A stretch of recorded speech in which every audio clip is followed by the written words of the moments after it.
Malgré sa constance inébranlable, il évoluait toujours à un niveau relativement bas au sein de l'écosystème des créateurs. Il avait bâti une chaîne respectable avec des dizaines de milliers d'abonnés et des millions de vues, mais n'avait pas encore percé. Cette percée est venue d'un lieu inattendu. En montant des compilations de Fortnite, David a rencontré un problème récurrent. Il voulait de la musique pour ses vidéos sans souci de droit d'auteur. Plutôt que de chercher des morceaux libres, il a choisi de les créer lui-même. Cette décision a conduit à la sortie d'une vidéo avec paroles, toi et moi. Au début, c'était juste une mise en ligne, puis les chiffres ont augmenté. La vidéo a rapidement dépassé le demi-million de vues, attirant l'attention d'une manière que son contenu de jeu vidéo n'avait jamais réussi à faire.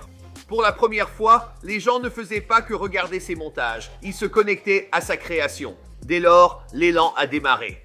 Il a continué à enregistrer de la musique, à expérimenter avec le son tout en gardant son identité de créateur de contenu. Puis est venu le moment qui a tout changé avec la sortie de Romantic Homicide. Ouf! Mais cette fois, sa musique a atteint un autre niveau. Elle s'est vite diffusée sur les plateformes et a attiré des millions d'auditeurs. L'industrie a réagi rapidement. David a signé avec Darkroom et Interscope Records, s'imposant parmi les nouveaux artistes Internet en pleine ascension. Des opportunités de management et de tournée ont suivi, élargissant sa portée bien au-delà de l'écran jusqu'aux scènes du monde réel. Bientôt, il ne se limitait plus à publier du contenu. Il se produisait devant près de 20 000 personnes. Lors de l'une de ses premières grandes apparitions, il est monté sur scène à Baltimore devant 20 000 personnes, marquant un changement radical pour ce gamin qui publiait autrefois des extraits de gameplay depuis le placard de sa sœur et qui se produisait désormais en véritable artiste. Soudain, l'ascension était faite, mais l'histoire n'était pas finie.